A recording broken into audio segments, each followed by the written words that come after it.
എല്ലാവർക്കും നമസ്കാരം.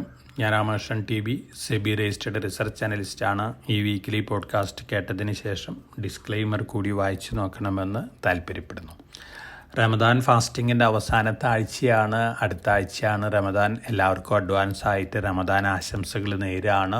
റമദാൻ ഫാസ്റ്റിംഗ് ആരംഭിച്ച ആദ്യത്തെ ആഴ്ചയിലെ പോഡ്കാസ്റ്റിൽ തന്നെ നമ്മൾ സൂചിപ്പിച്ചിരുന്നു, പുണ്യമാസമാണ്, അതുകൊണ്ട് തന്നെ മാർക്കറ്റ് ഈ മാസം ബെറ്റർ ആയിട്ട് ക്ലോസ് ചെയ്യുമെന്നുള്ളൊരു കാര്യം. അത്തരത്തിലുള്ളൊരു ഇവൻ്റ് തന്നെയാണ് മാർക്കറ്റിൽ കാണുന്നത്. നമ്മൾ ഗ്ലോബൽ സിറ്റുവേഷൻ നോക്കുകയാണെങ്കിൽ കഴിഞ്ഞ ആഴ്ചയിൽ അമേരിക്കൻ മാർക്കറ്റുകൾ 4 ആഴ്ചയിലത്തെ കണ്ടിന്യൂസ് ലോസസിന് ശേഷം ബെറ്റർ ആയിട്ടാണ് ക്ലോസ് ചെയ്തിരിക്കുന്നത്. ചൈനീസ് മാർക്കറ്റുകളാണ് വീക്ക് ടു വീക്ക് സ്ലൈറ്റ്ലി വീക്കായിട്ട് ക്ലോസ് ചെയ്തിട്ടുള്ളത്. ജാപ്പനീസ് മാർക്കറ്റുകൾ week to week slightly better ആയിരുന്നു. ഒപ്പം ഇന്ത്യൻ മാർക്കറ്റ് നോക്കുകയാണെങ്കിൽ ഫെബ്രുവരി 28 വരെ കണ്ടിന്യൂസ് ആയിട്ട് 5 മാസത്തെ ലോസ് ആയിരുന്നു. മാർച്ച് ഫസ്റ്റ് വീക്കിൽ ബെറ്റർ ആയിട്ട് ക്ലോസ് ചെയ്തു. സെക്കൻഡ് വീക്കിൽ നമ്മൾ വീണ്ടും വീക്കായിട്ട് ക്ലോസ് ചെയ്തു. പക്ഷേ കഴിഞ്ഞ ആഴ്ചയിൽ അവസാനിച്ച 3-ാമത്തെ ആഴ്ചയിൽ നല്ല റാലിയോട് കൂടിയാണ് ഇന്ത്യൻ മാർക്കറ്റ് ക്ലോസ് ചെയ്തിട്ടുള്ളത്. സെൻസസ് 4.17% ബെറ്റർ ആയിട്ടും നിഫ്റ്റി 4.26% ബെറ്റർ ആയിട്ടാണ് നമ്മൾ ക്ലോസ് ചെയ്തിരിക്കുന്നത്. ഒപ്പം ബ്രോഡ് ബേസ്ഡ് റാലിയാണ് നമ്മൾ മാർക്കറ്റിൽ കണ്ടിട്ടുള്ളത്. ഇത് തീർച്ചയായിട്ടും ഇന്ത്യൻ ഇൻവെസ്റ്റേഴ്സിനെ സംബന്ധിച്ച് വളരെ പോസിറ്റീവാണ്, വളരെ കോൺഫിഡൻസ് നൽകുന്നൊരു കാര്യം കൂടി തന്നെയാണ്. ഇനി നമ്മൾ കമോഡിറ്റി സെഗ്മെൻറ്റ് നോക്കുകയാണെങ്കിൽ ഗോൾഡ് വീണ്ടും കഴിഞ്ഞ ആഴ്ചയിൽ പുതിയ റെക്കോർഡ് ഹൈ ഹിറ്റ് ചെയ്തിരുന്നു. $355.8 പെർ ഔൺസാണ് റെക്കോർഡ് ഹൈ. പക്ഷേ വെള്ളിയാഴ്ച $3,023 പെർ ഔൺസിനാണ് ക്ലോസ് ചെയ്തിരിക്കുന്നത്. മറ്റ് കമോഡിറ്റികൾ കോപ്പർ ഗോൾഡിനോടൊപ്പം തന്നെ റാലി ചെയ്തൊരു കമോഡിറ്റിയാണ്.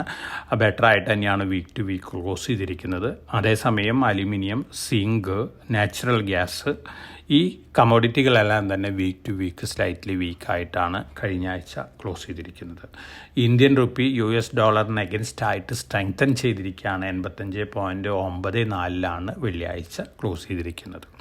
ഇനി ട്രംപ് റിലേറ്റഡ് അല്ലെങ്കിൽ താരിഫ് റിലേറ്റഡ് ന്യൂസ് ഫ്ലോസ് നോക്കുകയാണെങ്കിൽ ട്രംപ് വീണ്ടും പറയുന്നത് ഏപ്രിൽ 2 മുതൽ റെസിപ്രോക്കൽ താരിഫ് വലിയ രീതിയിൽ ഇമ്പോസ് ചെയ്യുന്നത് തന്നെയാണ്.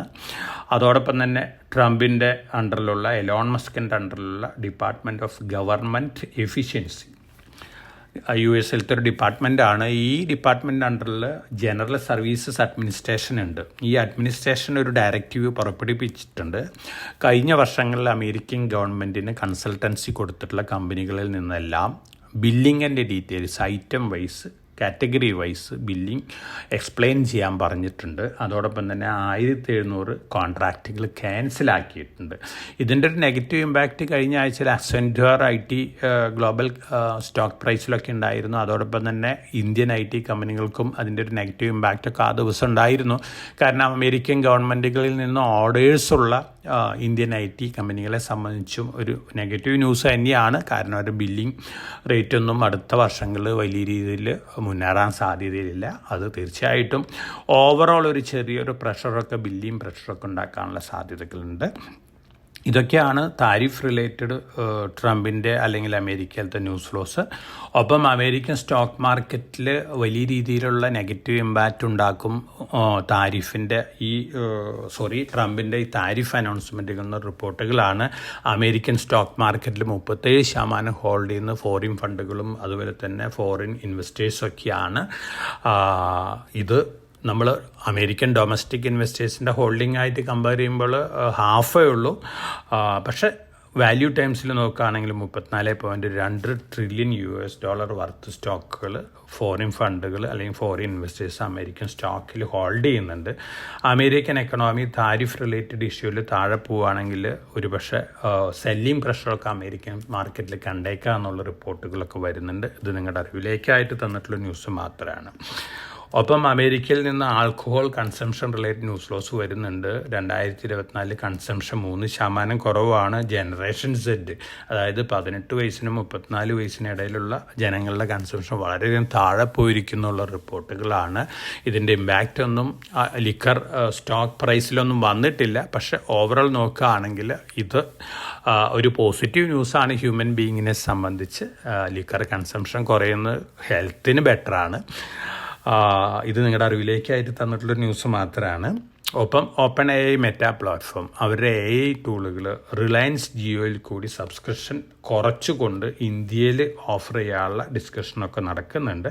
ഇങ്ങനെ വരികയാണെങ്കിൽ തീർച്ചയായിട്ടും ഇത് റിലയൻസിനെ സംബന്ധിച്ച് വളരെ വളരെ പോസിറ്റീവ് ഇമ്പാക്റ്റ് ഉണ്ടാക്കുന്ന ഒരു ന്യൂസാണ്. കാരണം സബ്സ്ക്രിപ്ഷൻ കൂടും, റവന്യൂ കൂടും. ഓൾറെഡി സ്പേസ് എക്സ് ആയിട്ട് എലോൺ മസ്കിൻ്റെ കമ്പനി ആയിട്ട് സാറ്റലൈറ്റ് കമ്മ്യൂണിക്കേഷൻ സർവീസസ് കൊടുക്കാനുള്ള ടൈപ്പിൽ ഏർപ്പെട്ടിട്ടുണ്ട്. അപ്പോൾ ഓവറോൾ ന്യൂസ് ഫ്ലോസ് റിലയൻസിന് വളരെ പോസിറ്റീവാണ്, വളരെ ബീറ്റൻ ഡൗൺ ആണ് ഫണ്ടമെൻ്റൽ പോയിന്റ് ഓഫ് വ്യൂ നോക്കുകയാണെങ്കിൽ റിലയൻസ്. അതുകൊണ്ട് ഇത്തരം ന്യൂസ് ഫ്ലോസ് ഒരുപക്ഷെ വീണ്ടും പോസിറ്റീവ് ഇമ്പാക്റ്റ് ഉണ്ടാക്കാനുള്ള സാധ്യതകളുണ്ട്. സോവറിൻ ഗോൾഡ് ബോണ്ട് ഗവൺമെൻറ് 2015 ആരംഭിച്ച ഒരു സ്കീമായിരുന്നു. പക്ഷേ ഇതിൽ ടോട്ടൽ ഇമ്പാക്റ്റ് നോക്കുമ്പോൾ ഗവൺമെൻറ് നഷ്ടമാണെന്നുള്ള റിപ്പോർട്ടുകളാണ് വരുന്നത്. അതുകൊണ്ട് തന്നെ സോവറിൻ ഗോൾഡ് ബോണ്ട് ഇഷ്യൂ വീണ്ടും ആരംഭിക്കാനുള്ള സാധ്യതകൾ കുറവാണ്. ഇത് പൊതുവെ ഒരു നെഗറ്റീവ് ന്യൂസാണ് എക്കണോമിനെ സംബന്ധിച്ച് നോക്കുകയാണെങ്കിൽ. കാരണം ഗോൾഡ് പ്രൈസ് 3-4 ടൈംസൊക്കെ കയറിക്കൊണ്ടിരിക്കുന്ന ഒരു സ്ഥിതിവിശേഷമാണ്. അപ്പോൾ ഇഷ്യൂ ചെയ്തതിനേക്കാളും 3 ടൈംസിലൊക്കെയാണ് ലാസ്റ്റ് റിഡംഷൻ നടത്തിയിട്ടുള്ളത്. അപ്പോൾ ഭാവിയിൽ വീണ്ടും ഗോൾഡ് പ്രൈസ് മുന്നോട്ട് പോവുകയാണെങ്കിൽ അത് തീർച്ചയായിട്ടും ഒരു നെഗറ്റീവ് ന്യൂസ് തന്നെയാണ്. സ്ലൈറ്റ് നെഗറ്റീവ് ഇമ്പാക്റ്റ് എക്കണോമിയിൽ ഉണ്ടാക്കുന്ന ഒരു ന്യൂസും കൂടി തന്നെയാണ്.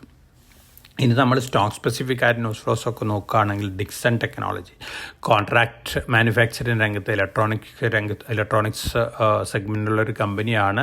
സ്മാർട്ട് ഫോൺ രംഗത്തുള്ള മാനുഫാക്ചറിങ് നോക്കുകയാണെങ്കിൽ ഹ്യൂജ് ഗ്രോത്താണ് 2024 നേടിയിരിക്കുന്നു പറയുന്നു. 2025-ലും 2026-ലൊക്കെ വലിയ ഗ്രോത്താണ് ഈ കമ്പനി എക്സ്പെക്റ്റ് ചെയ്യുന്നത്. അപ്പോൾ ഈ ന്യൂസ് ഫ്ലോസിലെല്ലാം തന്നെ ഡിക്സനെ സംബന്ധിച്ച് പോസിറ്റീവായിട്ടുള്ള ന്യൂസാണ്. അഡാനി എനർജി സൊല്യൂഷൻ കഴിഞ്ഞ ആഴ്ച 2,800 കോടി രൂപയുടെ ട്രാൻസ്മിഷൻ ഓർഡർ ബാഗ് ചെയ്തിരുന്നു. ടോട്ടൽ ഓർഡർ ബുക്ക് ഇപ്പോൾ 57,561 കോടിയാണ്. അതോടൊപ്പം തന്നെ അടുത്ത വർഷങ്ങളിൽ ധാരാളം ക്യാപെക്സ് പ്ലാനുകളൊക്കെ അഡാനി എനർജി സൊല്യൂഷൻസ് അനൗൺസ് ചെയ്തിട്ടുണ്ട്. തീർച്ചയായിട്ടും ലോങ് റണ്ണിൽ ഈ ന്യൂസ് ഫ്ലോസ് എല്ലാം തന്നെ അഡാനി എനർജി സൊല്യൂഷൻസിനെ സംബന്ധിച്ച് പോസിറ്റീവായിട്ടുള്ള ന്യൂസാണ്. ഇൻഡസ്ഇൻഡ് ബാങ്ക് ഗ്രാൻഡ് തോൺടനെ അവരുടെ ഫോറൻസിക് ഓഡിറ്റിന് വേണ്ടിയിട്ട് അപ്പോയിൻ്റ് ചെയ്തിട്ടുണ്ട്. ഡെറിവേറ്റീവ് റിലേറ്റഡ് ലോസസിൽ എന്തൊക്കെയാണ് ലോസസ് ഉണ്ടായിട്ടുള്ളത്, ആരൊക്കെയാണ് ഉത്തരവാദികൾ, തെറ്റുള്ള കാര്യങ്ങളൊക്കെയാണ് ഇവർ ഫൈൻഡ് ഔട്ട് ചെയ്യാനായിട്ട് പറഞ്ഞിരിക്കുന്നത്. പോസിറ്റീവ് ന്യൂസാണ് ഇൻഡസ്ഇൻഡിനെ സംബന്ധിച്ച്. എന്നിരുന്നാലും ഈ റിലേറ്റഡ് ന്യൂസ് ഫ്ലോസിൻ്റെ ഒരു നെഗറ്റീവ് വൊളാറ്റിലിറ്റി ഒക്കെ മാർക്കറ്റിൽ ഒരുപക്ഷെ കാണാനുള്ള സാധ്യതകളുണ്ട്. DLF അനലിസ്റ്റ് മീറ്റിന് ശേഷം വലിയ രീതിയിലുള്ള അനൗൺസ്മെൻറ്റുകളാണ് നടത്തിയിട്ടുള്ളത്. വലിയ രീതിയിലുള്ള പദ്ധതികളാണ് DLFനുള്ളത്. മിഡ് ടൈമിലും 73,900 കോടി രൂപ വർത്ത് പ്രൊജക്റ്റുകളാണ് അവർ പ്ലാൻ ചെയ്തിട്ടുള്ളത്. അപ്പോൾ DLFനെ സംബന്ധിച്ച് ഈ ന്യൂസ് വളരെ പോസിറ്റീവായിട്ടുള്ള ന്യൂസാണ്. ഇനി നമ്മൾ കഴിഞ്ഞ ആഴ്ചയിൽ വന്ന മേജർ ന്യൂസ് എന്ന് പറയുന്നത് ബെയിൻ ക്യാപിറ്റൽ മണപ്പുറത്തിൽ സ്റ്റേക്ക് എടുക്കാനുള്ളൊരു അനൗൺസ്മെൻറ്റ് നടത്തിയിട്ടുള്ളതാണ്. തീർച്ചയായിട്ടും ഇത് വളരെ പോസിറ്റീവായിട്ടുള്ള ന്യൂസാണ്. മണപ്പുറത്തിനെ സംബന്ധിച്ച് നോക്കുകയാണെങ്കിൽ വെള്ളിയാഴ്ച മണപ്പുറം സ്റ്റോക്ക് ഒരു അപ്വേർഡ് ബ്രേക്കൗട്ട് തന്നെ നടത്തിയിരിക്കുകയാണ്. ഇപ്പോൾ 235-36 ലെവലിലാണ് ബെയിൻ ക്യാപിറ്റലിൻ്റെ ഓപ്പൺ ഓഫർ വരാൻ പോകുന്നത് 236 പക്ഷെ നമ്മൾ മുത്തൂറ്റ് ഫിനാൻസും മണപ്പുറം ആയിട്ടുള്ള ഫണ്ടമെൻ്റൽ പാരാമീറ്റേഴ്സ് കമ്പയർ ചെയ്യുകയാണെങ്കിൽ ഒരുപക്ഷെ മണപ്പുറം വീണ്ടും വലിയ രീതിയിൽ മുന്നേറാനുള്ള സാധ്യതകളാണ് കാണുന്നത്. കറണ്ട് ലെവലിൽ നിന്ന് നല്ല അപ്രീസിയേഷൻ അടുത്ത വർഷങ്ങളിൽ മണപ്പുറം സ്റ്റോക്കിലുണ്ടാവാനുള്ള സാധ്യതകളുണ്ട്. ഒപ്പം ബെയിൻ ക്യാപിറ്റൽ പ്രൈവറ്റ് ഇൻവെസ്റ്റ്മെൻറ്റ് ഫേമിൻ്റെ മാനേജ്മെൻറ്റ് എഫിഷ്യൻസിയും കൂടി ഈ കമ്പനിക്ക് പോസിറ്റീവ് ഇമ്പാക്റ്റാണ് നൽകാൻ പോകുന്നത്. ഇന്ത്യയിലത്തെ സെക്കൻഡ് ലാർജസ്റ്റ് ഗോൾഡ് ലോൺ കമ്പനിയാണ്. മുത്തൂറ്റിൻ്റെ AUM വരുന്നത് 1 ലക്ഷം കോടിയാണ്. മണപ്പുറത്തിൻ്റെ വരുന്നത് 44,218 കോടി രൂപയാണ് ഈ ഗോൾഡ് AUM വരുന്നത്. അതോടൊപ്പം തന്നെ മൈക്രോ ഫിനാൻസ് രംഗത്തും അതുപോലെ തന്നെ അസറ്റ് ഫിനാൻസ് രംഗത്തൊക്കെ മണപ്പുറത്തിന് സെഗ്മെൻറ്റും കൂടിയൊക്കെയുണ്ട്. അപ്പോൾ മണപ്പുറത്തിനെ സംബന്ധിച്ച് ബെയിൻ ക്യാപിറ്റലിൻ്റെ വരവ് വളരെ പോസിറ്റീവായിട്ടുള്ള ന്യൂസാണ്. ഇനി നമ്മൾ മറ്റ് മാർക്കറ്റ് ഡാറ്റകളൊക്കെ അനലൈസ് ചെയ്യുകയാണെങ്കിൽ നമ്മുടെ വിദേശ ധനകാര്യ സ്ഥാപനങ്ങൾ ഇന്ത്യയിൽ നടത്തിയിട്ടുള്ള സെല്ലിങ്ങും നമ്മുടെ ഡൊമസ്റ്റിക് ഇൻവെസ്റ്റേഴ്സും മ്യൂച്വൽ ഫണ്ടുകളും നടത്തിയിട്ടുള്ള ബൈയിങ്ങൊക്കെ കമ്പയർ ചെയ്യുകയാണെങ്കിൽ വിദേശ ധനകാര്യ സ്ഥാപനങ്ങൾ വിറ്റ് കഴിഞ്ഞാലും ഇന്ത്യൻ മാർക്കറ്റിൽ വലിയ നെഗറ്റീവ് ഇമ്പാക്റ്റ് ഒന്നും ഉണ്ടാവാൻ പോകുന്നില്ല എന്നുള്ളൊരു വിലയിരുത്തലാണ് എനിക്കുള്ളത്. ഒക്ടോബർ മുതൽ ഫെബ്രുവരി വരെ ഉള്ള കണക്കെടുക്കുകയാണെങ്കിൽ വിദേശ ധനകാര്യ സ്ഥാപനങ്ങൾ $26 ബില്യൺ വർത്ത് സ്റ്റോക്കുകൾ ഇന്ത്യയിൽ വിറ്റിട്ടുണ്ട്. അതേസമയം നമ്മുടെ റീറ്റെയിൽ ഇൻവെസ്റ്റേഴ്സും ഡൊമസ്റ്റിക് ഫണ്ടുകളും കൂടി $40 ബില്യൺ വർത്ത് സ്റ്റോക്കുകളും കൂടി വാങ്ങിയിട്ടുണ്ട്. വളരെ പോസിറ്റീവായിട്ടുള്ള ഒരു ഇമ്പാക്റ്റ് നൽകുന്നൊരു ന്യൂസാണ് ഇന്ത്യൻ സ്റ്റോക്ക് മാർക്കറ്റിനെ കുറിച്ച്. അപ്പോൾ ഇത്തരത്തിലുള്ള ന്യൂസ് ഫ്ലോസ് തീർച്ചയായിട്ടും വിദേശ ധനകാര്യ സ്ഥാപനങ്ങൾ തിരിച്ചു വരുമ്പോൾ അതിൻ്റെ ഒരു പോസിറ്റീവ് ഇമ്പാക്റ്റും കൂടി ആകുമ്പോൾ മാർക്കറ്റിൽ വീണ്ടും നല്ല രീതിയിലുള്ളൊരു അപ്വേർഡ് മൊമെൻറ്റം കാണാനുള്ള സാധ്യതകളൊക്കെ ഉണ്ട്. ഒപ്പം നമ്മൾ F&O എക്സ്പയറി ആണ് ഈ ആഴ്ച. ഈ ധനകാര്യ വർഷത്തെ അവസാനത്തെ മന്താണ് മാർച്ച് മാസം, അവസാനത്തെ ക്വാർട്ടറിലത്തെ അവസാനത്തെ മന്താണ്. നോർമലി അടുത്ത ഫിനാൻഷ്യൽ ഇയറിലേക്കുള്ള റോൾ ഓവറൊക്കെ കാണുന്നത് ഈ ആഴ്ചയിലാണ്. നമ്മൾ F&O ഡാറ്റ വെച്ച് നോക്കുകയാണെങ്കിൽ ഏപ്രിൽ മാസത്തിൽ വീണ്ടും മാർക്കറ്റ് മുന്നേറാനുള്ള സാധ്യതകളാണ് പുട്ട് കോൾ റേഷ്യോ ഒക്കെ വെച്ച് നോക്കുമ്പോൾ നമുക്ക് വിലയിരുത്താനായിട്ട് സാധിക്കുന്നത്. Nifty options puttu call ratio ഒക്കെ നോക്കുകയാണെങ്കിൽ ഏപ്രിൽ മാസത്തെ ഡാറ്റ വെച്ച് നോക്കുക 1.4 ആണ്. അതായത് പുട്ട് ഓപ്ഷൻസ് കൂടുതൽ വിട്ടിട്ടിരിക്കുകയാണ്. പുട്ട് ഓപ്ഷൻസ് വിൽക്കുന്നവർ ബുള്ളിഷ് വ്യൂ ഉള്ള ആൾക്കാരാണ്. അപ്പോൾ പുട്ട് കോൾ റേഷ്യോ കൂടുന്നത് തീർച്ചയായിട്ടും മാർക്കറ്റിനെ സംബന്ധിച്ച് ഒരു പരിധി വരെ പോസിറ്റീവാണ്.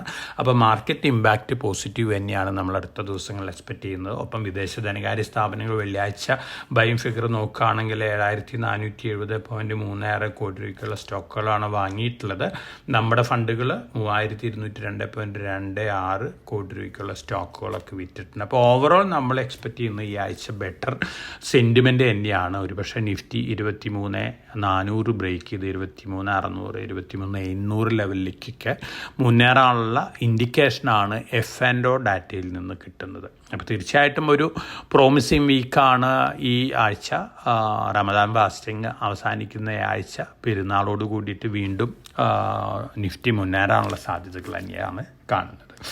ഇതൊക്കെയാണ് ഈ ആഴ്ചയിലത്തെ മാർക്കറ്റ് ന്യൂസ് ഫ്ലോസ്. അതോടൊപ്പം തന്നെ കഴിഞ്ഞ ആഴ്ചയിലത്തെ മാർക്കറ്റുമായിട്ട് കമ്പയർ ചെയ്യുകയാണെങ്കിൽ വളരെ പ്രോമിസിങ് ആയിട്ടുള്ള പിക്ചർ തന്നെയാണ് ഇന്ത്യനെക്കുറിച്ച് നമുക്ക് നൽകാനുള്ളത്. Q4 അവസാനിക്കുകയാണ്. Q3 ബെറ്റർ ആയിരിക്കും കോർപ്പറേറ്റുകളെ സംബന്ധിച്ചെന്നുള്ള റിപ്പോർട്ടുണ്ട്. അങ്ങനെ വരികയാണെങ്കിൽ ഏപ്രിൽ സെക്കൻഡ് വീക്കോടുകൂടി Q4 റിസൾട്ട് അനൗൺസ്മെൻറ്റ് ആനുവൽ റിസൾട്ടോടുകൂടി മാർക്കറ്റ് വീണ്ടും മാർക്കറ്റിൻ്റെ അപ്വേർഡ് മൊമെൻറ്റത്തിന് സ്പീഡ് കൂടാനുള്ള സാധ്യതകളുണ്ട്. ഒരു കാര്യം മനസ്സിൽ വയ്ക്കുക, ഫണ്ടമെൻ്റലി സ്ട്രോങ് ആയിട്ടുള്ള സ്റ്റോക്കുകൾ, അത് ലാർജ് ക്യാപ്പ് ആയാലും മിഡ് ക്യാപ്പ് ആയാലും സ്മോൾ ക്യാപ്പ് ആയാലും ഫണ്ടമെൻ്റലി സ്ട്രോങ് ആയിട്ടുള്ള സ്റ്റോക്കുകൾ, ഫണ്ടമെൻ്റൽ പാരാമീറ്റേഴ്സ് സ്ട്രോങ് ആയിട്ടുള്ള സ്റ്റോക്കുകൾ വീണ്ടും നല്ല രീതിയിൽ മുന്നേറാനുള്ള സാധ്യതകൾ തന്നെയാണ് കാണുന്നത്. ഒപ്പം പുറമേ നിന്ന് വന്നുകൊണ്ടിരിക്കുന്ന ന്യൂസ് ഫ്ലോസ് നമ്മുടെ കമ്പനികളെ സംബന്ധിച്ച് പോസിറ്റീവ് ഇമ്പാക്റ്റാണ് നൽകാൻ പോകുന്നത്. പ്രത്യേകിച്ച് ഡിഫൻസ് സെക്ടർ, യൂറോപ്പിൽ വലിയ രീതിയിലുള്ള ഡിഫൻസ് സ്പെൻഡിങ് ആണ് വരുന്നത്. കഴിഞ്ഞ ആഴ്ചകളിലും നമ്മൾ ഈ ഇത്തരത്തിലുള്ള പോഡ്കാസ്റ്റിലൊക്കെ ഈ കാര്യങ്ങളൊക്കെ വിവരിച്ചിരുന്നു. അതിൻ്റെ ഇമ്പാക്റ്റ് നമ്മുടെ ഡിഫൻസ് സ്റ്റോക്കുകളിലൊക്കെ കണ്ടിട്ടുണ്ട്. അടുത്ത ദിവസങ്ങളിലും ഡിഫൻസ് സ്റ്റോക്കുകളിലൊക്കെ ഒരു മുന്നേറ്റം കാണാനുള്ള സാധ്യതകളാണ് കാണുന്നത്.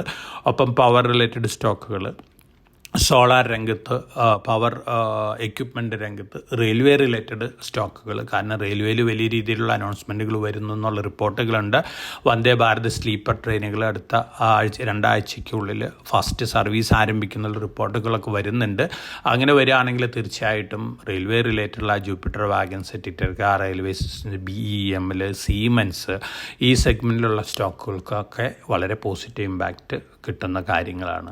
അപ്പോൾ ഇതൊക്കെയാണ് മാർക്കറ്റ് ന്യൂസ് ഫ്ലോസ്. വളരെ കോഷ്യസ് ആയിട്ട് മാർക്കറ്റ് മൂവ് ചെയ്യുക. എല്ലാവർക്കും ഒരിക്കൽ കൂടി നല്ലൊരു റമദാൻ ആശംസിച്ചുകൊണ്ട് ഞാൻ ഇന്നത്തെ വീക്ക്ലി പോഡ്കാസ്റ്റ് ഇവിടെ അവസാനിപ്പിക്കുകയാണ്. Thank you.